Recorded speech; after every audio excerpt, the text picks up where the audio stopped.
धन आवश्यक है ऋषियत्र, क्योंकि धन मूल आवश्यकताओं को पूरा करने में सहायक होता है।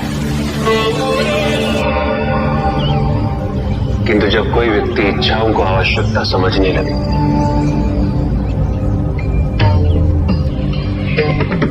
तो धन कितना ही क्यों ना पर्याप्त नहीं होता, क्योंकि इच्छाएं अंतहीन है।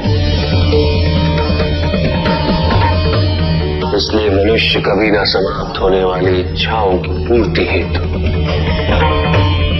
धन संचय को ही अपने जीवन का लक्ष्य समझ लेता है।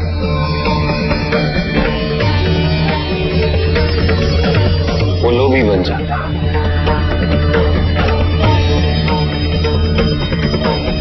वो भूल जाता है कि उसके जीवन का मुख्य लक्ष्य ईश्वर के समीप आना है।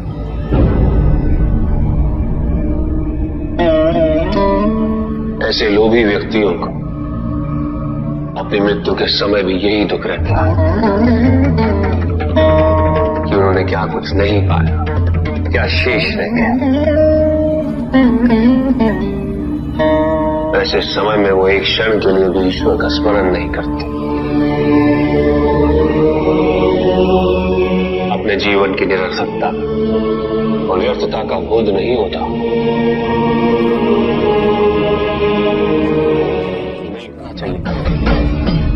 धन चाहे कितना भी हो ऋषियत्र, मूल आवश्यकता है तो केवल उतनी ही। धन ढकने के लिए वस्त्र, पेट भरने के लिए आहार और शरण के लिए भवन। इन आवश्यकताओं के पूर्ण होने के पश्चात जो भी वो इच्छा है। धनी व्यक्ति के पास जो भी अतिरिक्त धन होता है वो उसे दान करना चाहिए, उनके उद्धार के लिए जो अपनी मूल आवश्यकताओं को पूरा नहीं कर सकते।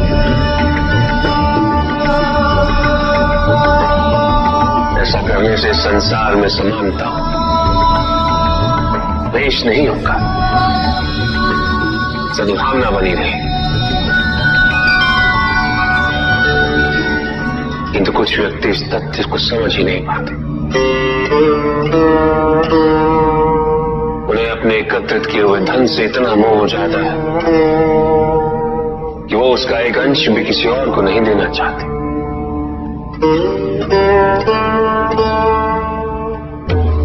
ऐसे व्यक्तियों की सूची में सर्वप्रथम स्थान कुबेर का है।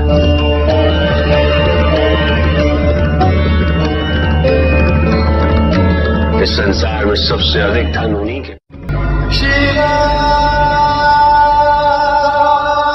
किंतु अच्छाई और बुराई के युद्ध में जीत सदैव अच्छाई की ही होगी।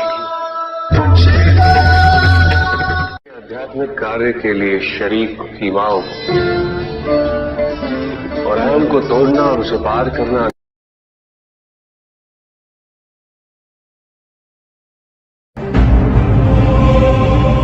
तो मेरा अपराध क्या है प्रभु? तुम्हारा अपराध था एक त्रिदेव को दूसरे से बड़ा समझना, उनमें भेद करना, उनमें तुलना करना।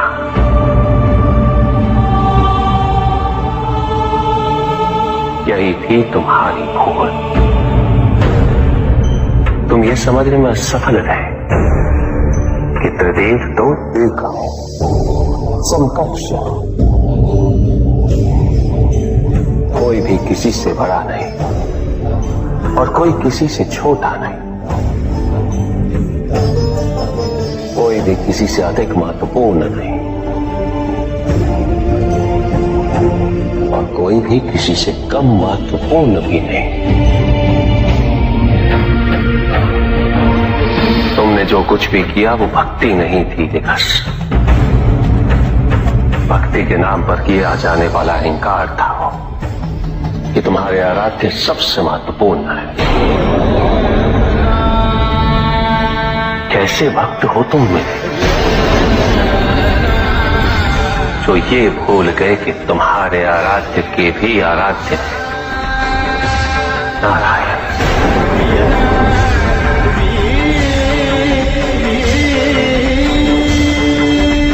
भक्त यदि सच्चा हो तो उसके पास अपने आराध्य को पाने की अतिरिक्त इस सोचने का समय ही कहां होता है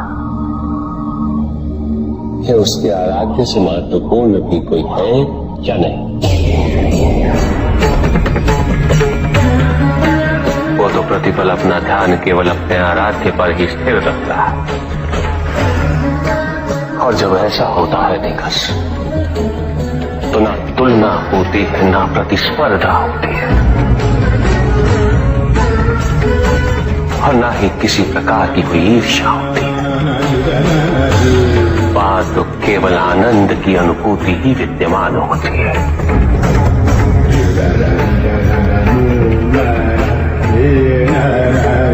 यदि तुम ये सोचते हो कि यह समस्त संसार केवल मुझसे है,